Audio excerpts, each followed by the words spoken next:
दिवाली की सुबह थी। पूजा की खुशबू पूरे घर में फैली हुई थी। मैंने अपना सबसे अच्छा त्योहार वाला स्वेटर पहन रखा था, हल्के हरे रंग का, जिस पर छोटे छोटे सुनहरे पैटर्न बने थे। ये स्वेटर मैंने खास इसी दिन के लिए खरीदा था। तभी मेरे बेटे अमन ने मेरी आंखों में देखते हुए कहा, इस बार आपके लिए कोई गिफ्ट नहीं है, आप बस यहाँ मेहमान हैं। उसकी पत्नी नेहा सोफे पर उसके पास बैठी थी। उसके चेहरे पर अजीब सी संतुष्ट मुस्कान थी, जबकि मेरे दोनों पोते पोती फर्श पर बैठे रंगीन गिफ्ट पेपर फाड़ रहे थे। और मैं दरवाजे पर खड़ी थी, हैरान, चुप और अचानक बहुत अकेली। उस घर में जिसे मैंने अपनी जिंदगी की कमाई से बनाया था, आज मुझे एक मेहमान समझा जा रहा था। आगे बढ़ने से पहले, मैं हूं लीना, आपकी कहानी की नैरेटर। मैं लाती हूँ जिंदगी की ऐसी सीख देने वाली कहानियाँ जो हम में से ज़्यादातर लोगों पर बीत चुकी हैं, या फिर भविष्य में ऐसी ही घटनाओं का सामना करना पड़ सकता है। नीचे कमेंट करके बताइए कि आप हमें कहाँ से देख रहे हैं, और हिंदी रिवेंज स्टोरीज को सब्सक्राइब करना ना भूलें। हम ऐसे लोगों की कम्युनिटी बना रहे हैं जो जानते हैं कि जिंदगी के सबसे अच्छे चैप्टर किसी भी उम्र में शुरू हो सकते हैं। अब कहानी पर वापस आते हैं। लेकिन किसी को उसके घर में मेहमान कहने से पहले एक बात पक्की कर लेनी चाहिए कि उस घर के कागज अभी भी उसी के नाम पर ना हो। मैं मुस्कुराई, धीरे से पर्स खोला और एक लाल लिफाफा निकाला जिसे मैं कई हफ्तों से संभाल कर रखे हुए थी। नेहा ने जैसे ही उसे फाड़कर अंदर के कागज निकाले, अमन ने नीचे लिखी आखिरी लाइन कांपती आवाज में पढ़ी।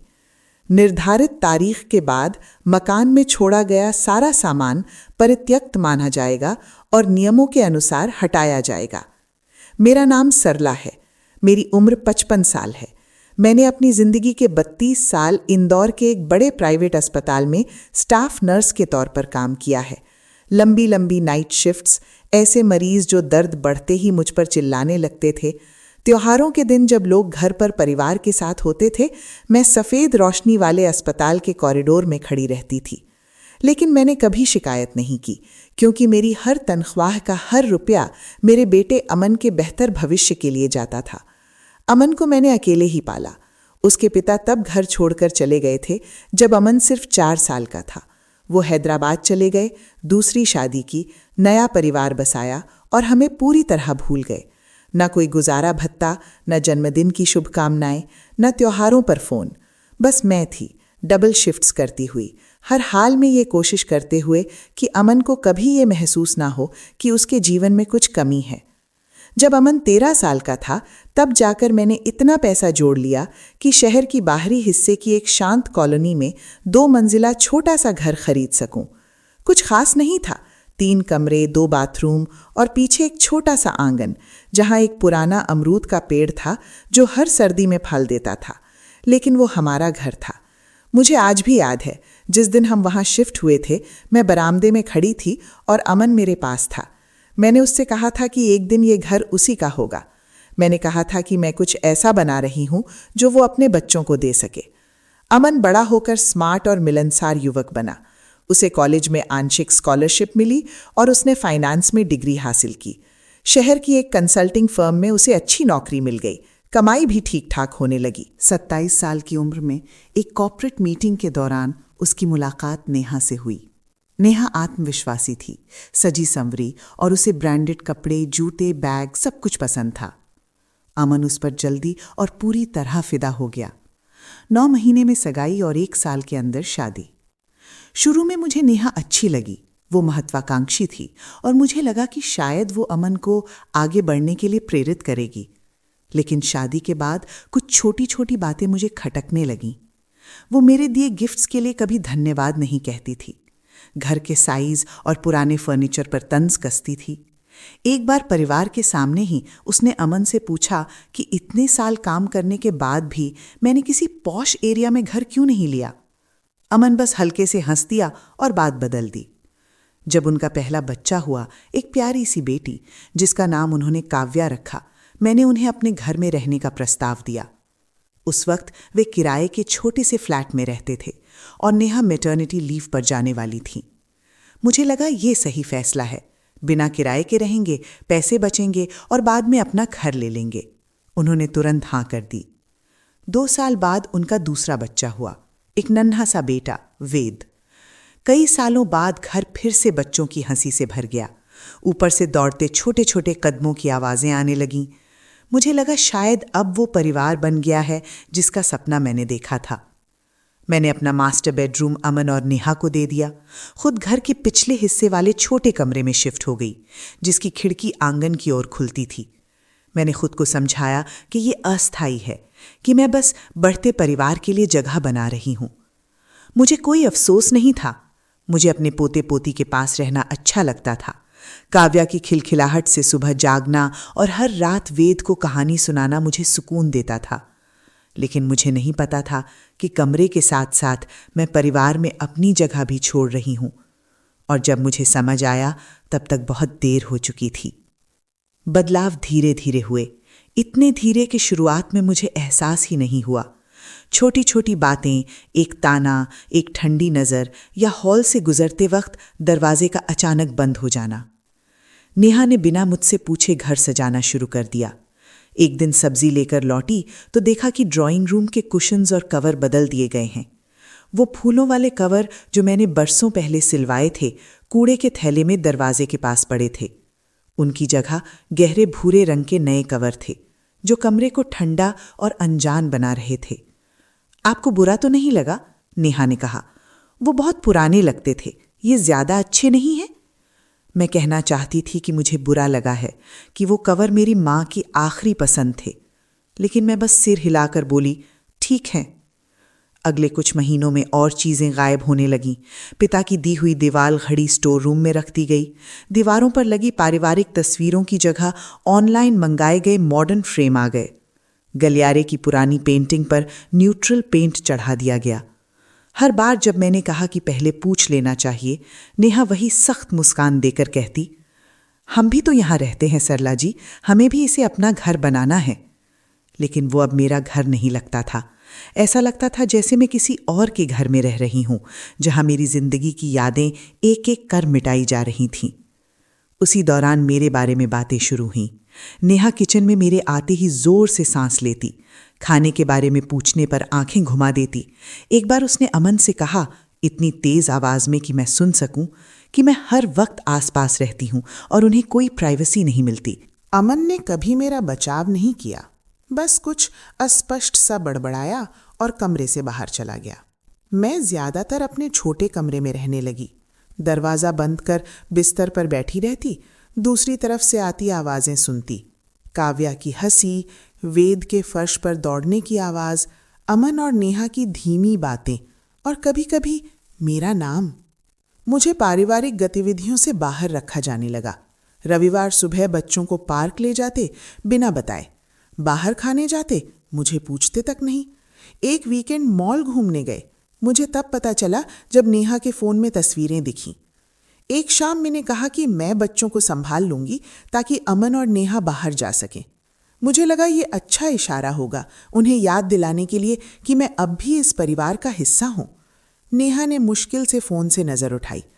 हमने पहले से एक केयरटेकर रख ली है, प्रोफेशनल है, फिर भी थैंक यू। मैं कुछ पल वहीं खड़ी रही, समझ नहीं आया क्या कहूं। फिर चुपचाप अपने कमरे में लौट आई और दरवाज़ा बंद कर लिया। सबसे बुरा पल होली से कुछ हफ्ते पहले आया। मैं अपने कमरे में किताब पढ़ रही थी, तभी हॉल से नेहा की आवाज़ आई। वो फ़ोन पर किसी से बात कर रही थी, शायद अपनी कज़िन से, और उसने आवाज़ धीमी रखने की ज़रा भी कोशिश नहीं की थी। मुझे समझ नहीं आता ये अब तक यहाँ क्यों है। न किराया देती है, न खर्चों में मदद करती है। सच कहूँ तो हम ही इसे संभाल रहे हैं। मैंने किताब धीरे से नीचे रख दी। मेरे हाथ कांपने लगे। मैंने अमन से साफ कहा है कि अब इसे वैसे ही ट्रीट करना चाहिए जैसी ये है, एक गेस्ट। मेरी सांस अटक गई।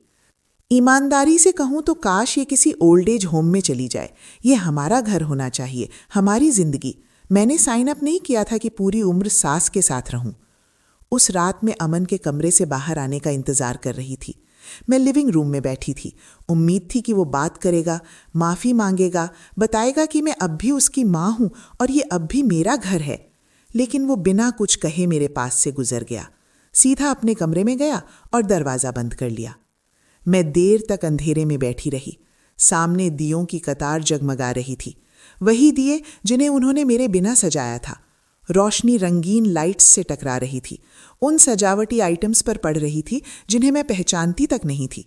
माँ की दी हुई पीतल की लक्ष्मी की मूर्ति वहां नहीं थी, नहीं वो कागज की कंदील जो अमन ने बचपन में स्कूल से मेरे लिए बनाई थी। सिर्फ नए चमकदार डेकोरेशन जो नेहा ने ऑनलाइन ऑर्डर किए थे। उसी पल मुझे सच्चाई समझ आ गई।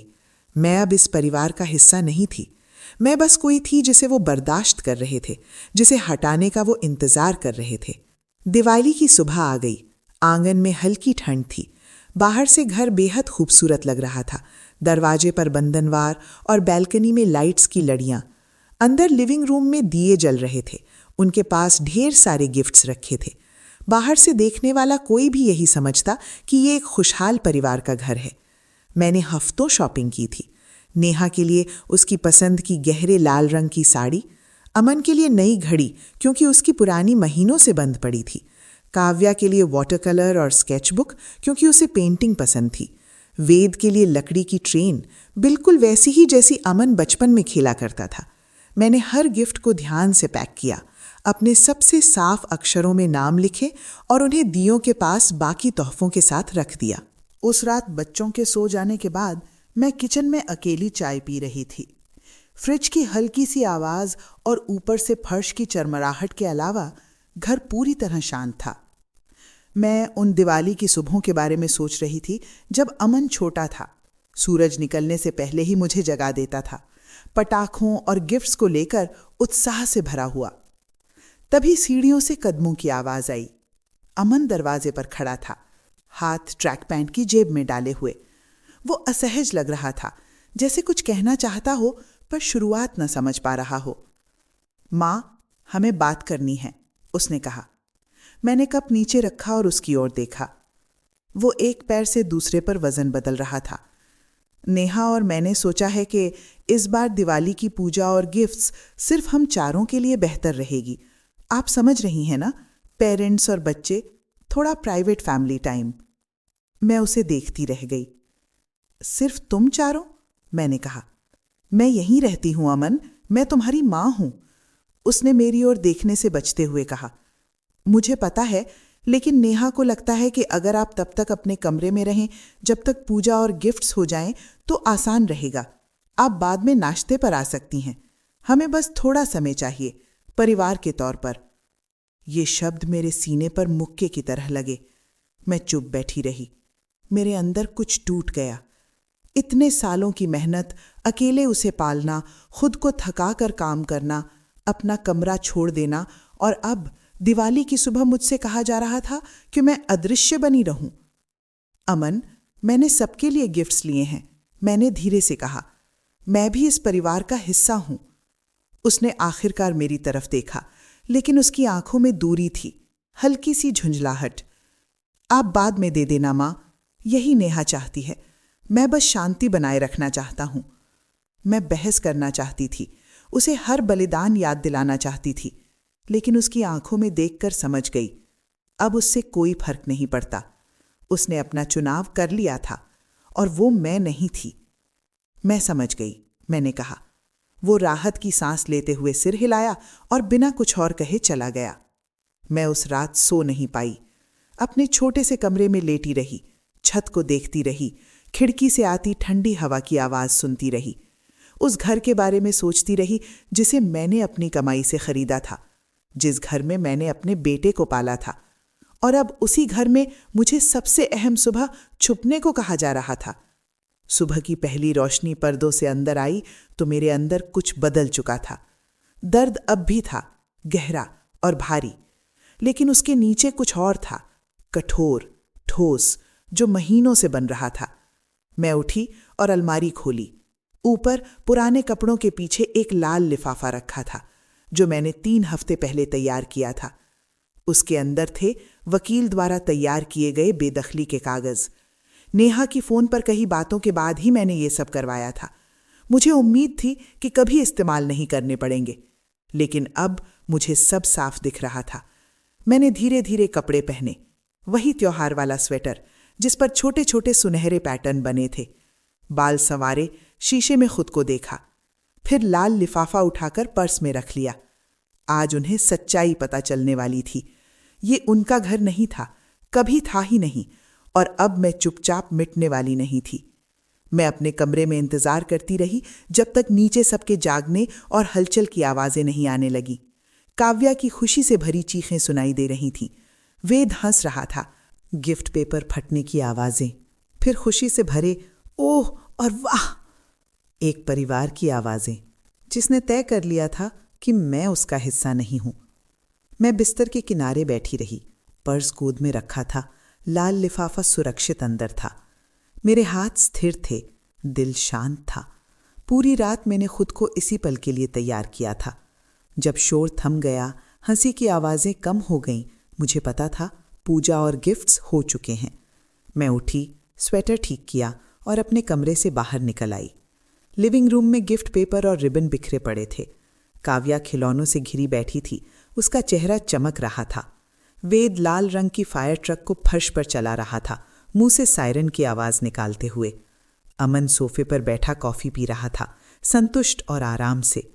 नेहा उसके पास बैठी थी, फोन स्क्रॉल करते हुए, चेहरे पर वही संतुष्ट मुस्कान। मुझे देखते ही सबने नजर उठाई। नेहा की मुस्कान एक पल के लिए हिली, फिर वापस जम गई। ओह, आप जाग गई? हम तो बस अभी अभी निपटे हैं।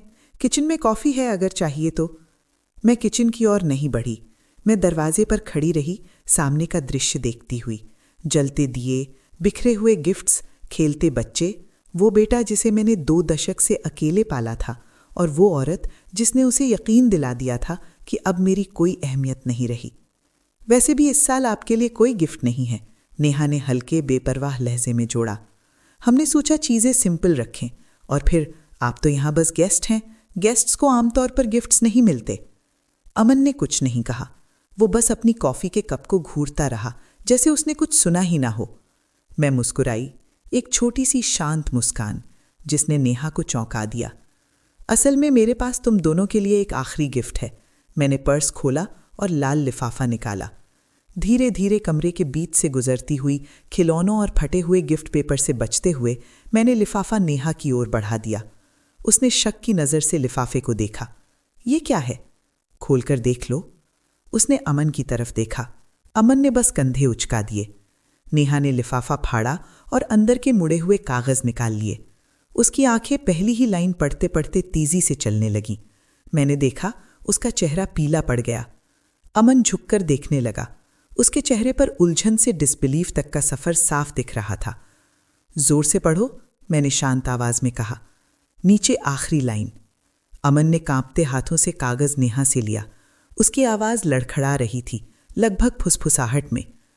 निर्धारित तारीख के बाद मकान में छोड़ा गया सारा सामान परित्यक्त माना जाएगा और नियमों के अनुसार हटाया जाएगा। कमरा पूरी तरह शांत हो गया, यहां तक कि बच्चे भी खेलना छोड़कर ऊपर देखने लगे। उन्हें भी महसूस हो गया था कि कुछ बदल गया है। नेहा की आवाज तेज और कसी हुई निकली। यह मजाक है, आप सीरियस नहीं हो सकती। मैं पूरी तरह सीरियस हूं, मैंने जवाब दिया।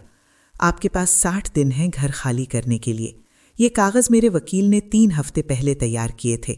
सब कुछ कानूनी है। अमन झट से सोफे से खड़ा हो गया। उसका चेहरा सदमे से लाल था। माँ, आप ये क्या कर रही हैं? आप हमें निकाल नहीं सकती। ये पागलपन है, हमारे बच्चे हैं। मैंने अपने बेटे को देर तक देखा। उस चेहरे में उस बच्चे को ढूंढने की कोशिश की जो हर दिवाली पर मेरे लिए दिए सजाता था, जो कॉलेज जाते वक्त रोया था और बोला था कि वो मेरी सारी कुर्बानियां नहीं भूलेगा। लेकिन वो बच्चा अब वहां नहीं था। उसकी जगह एक ऐसा आदमी था जिसने दिवाली की सुबह मुझसे अपने कमरे में रहने को कहा था। तुमने मुझे मेरे ही घर में गेस्ट कहा, मैंने शांत स्वर में कहा। तुमने कहा कि मेरे लिए कोई गिफ्ट नहीं है क्योंकि मैं यहाँ की नहीं हूं। लेकिन तुम एक बात भूल गए अमन, ये घर मेरा है, कागजों में मेरा नाम है। मैंने इसे अपनी कमाई से खरीदा, डबल शिफ्ट्स करके, तुम्हें अकेले पालते हुए। और अब मैं एक भी दिन उस घर में अजनबी बनकर नहीं रहूंगी जिसे मैंने खुद बनाया है। नेहा कुछ बोलने ही वाली थी कि मैंने हाथ उठा दिया। ये बातचीत खत्म हो चुकी है। आपके पास कागज है, तारीख पता है। बेहतर होगा कि पैकिंग शुरू कर दें। फिर मैं मुड़ी और अपने कमरे में लौट आई। दरवाजा मैंने धीरे से बंद कर लिया। दिवाली के बाद के हफ्ते बेहद तनावपूर्ण रहे। अमन और नेहा लगभग मुझसे बात नहीं करते थे। हॉल में आमने सामने पड़ते तो ऐसे देखते थे जैसे मैं कांच की बनी हूं। नेहा ज़्यादातर समय अपनी माँ से फ़ोन पर बात करती, धीमी गुस्से भरी आवाज़ में। अमन जब भी किसी कमरे में मुझे देखता, नज़रें चुरा लेता। शुरू में उन्होंने बेदखली को चुनौती देने की कोशिश की। नेहा ने एक वकील रखा जिसने मेरे वकील को नोटिस भेजा, कहा कि वो यहाँ रहवासी हैं और उन्हें निकाला नहीं जा सकता। मेरे वकील ने जवाब में घर के कागज़ भेजे जहाँ साफ लिखा था कि घर की अकेली मालिकन मैं हूँ। साथ ही ये सबूत भी कि उन्होंने कभी किराया नहीं दिया, कभी कोई लीज साइन नहीं की। उसके बाद उनका वकील चुप हो गया। दिवाली के 5 हफ्ते बाद वे घर छोड़कर चले गए। मैं किचन की खिड़की से देखती रही जब वे किराए के ट्रक में डिब्बे लोड कर रहे थे।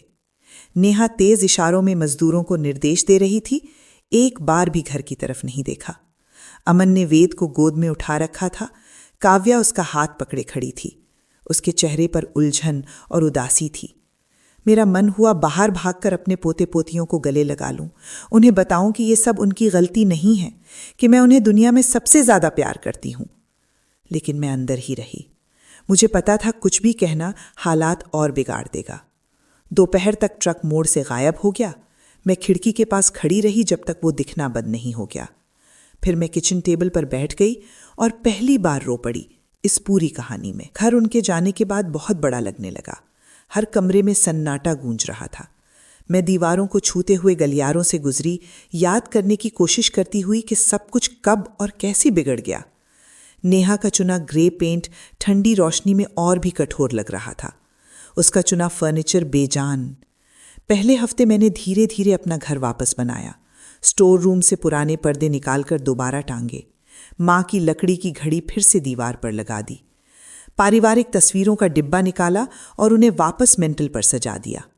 अमन ने 4 महीने तक मुझसे बात नहीं की, न कॉल, न मैसेज, न मुलाकात। एक कॉमन जान पहचान वाले से पता चला कि वे शहर के दूसरे तरफ एक फ्लैट में रह रहे हैं। नेहा बहुत नाराज थी। वो लोगों से कहती फिरती थी कि मैं बदले की भावना रखने वाली बूढ़ी औरत हूं जिसने अपने ही परिवार को बाहर निकाल दिया। मैंने खुद का बचाव नहीं किया। मुझे सच्चाई पता थी और वही काफ़ी था। फिर अप्रैल के आखिर में एक दोपहर मेरा फ़ोन बजा। अमन था। उसकी आवाज़ थकी और अनिश्चित थी। माँ, क्या हम बात कर सकते हैं? मैंने कहा हाँ। अगले दिन वो अकेला आया। हम पिछवाड़े आंगन में अमरूद के पेड़ के नीचे बैठे, वही जगह जहां बचपन में मैं उसे रस्सी वाले झूले पर झुलाया करती थी। काफी देर तक हम चुप रहे, बस पत्तों की सरसराहट सुनते रहे। फिर अमन बोला, नेहा और मैं तलाक ले रहे हैं। मैंने कुछ नहीं कहा, बस उसे बोलने दिया। उसने बताया कि महीनों से सब बिखर रहा था। घर बदलने का तनाव और बढ़ गया। वे लगातार लड़ते रहे। वो उसे मुझसे पक्ष ना लेने के लिए दोष देती रही, वो उसे दबाव डालने के लिए। आखिरकार नेहा ने खुद तलाक के कागज फाइल कर दिए। मैं ये आपको हमदर्दी के लिए नहीं बता रहा, अमन ने धीरे से कहा। मैं माफ़ी मांगने आया हूँ। मुझे आपका साथ देना चाहिए था। मुझे कहना चाहिए था कि आपको अजनबी की तरह ट्रीट करना गलत है, लेकिन मैं डर गया। मैं टकराव से बचना चाहता था और इस चक्कर में आपको खो दिया। मैंने उसका हाथ थाम लिया। कई महीनों में पहली बार मैंने अपने बेटे को छुआ था। तुमने मुझे नहीं खोया, मैंने कहा। मैं यही हूं। अब हम धीरे धीरे संभल कर रिश्ता दोबारा बना रहे हैं। अमन वीकेंड पर आकर गार्डन का काम करता है, कभी कभी बच्चों को भी लाता है। मैं बिस्किट बनाती हूँ। काव्या किचन टेबल पर पेंटिंग करती है। वेद आंगन में चिड़ियों के पीछे भागता है। सब पहले जैसा नहीं है। हमारे बीच अब भी दूरी है, जिसे भरने में वक्त लगेगा, लेकिन हम कोशिश कर रहे हैं। मैं 56 साल की हूं और मैंने बहुत साल ये मानते हुए गुजार दिए कि प्यार का मतलब हर बर्ताव सह लेना होता है। मैं चुप रही जब बोलना चाहिए था। मैं खुद को छोटा बनाती रही ताकि दूसरे बड़े महसूस करें। लेकिन उस दिवाली की सुबह मैंने एक बात सीखी। आप किसी को प्यार देकर आपका सम्मान करना नहीं सिखा सकते, और आप उस नींव पर परिवार नहीं बना सकते जहां आपकी अपनी कीमत अदृश्य हो। ये घर अब भी मेरा है और मेरी आवाज़ भी। अगर आपको ऐसी और कहानियां चाहिए तो सब्सक्राइब करें और कमेंट में बताइए आप कहाँ से देख रहे हैं?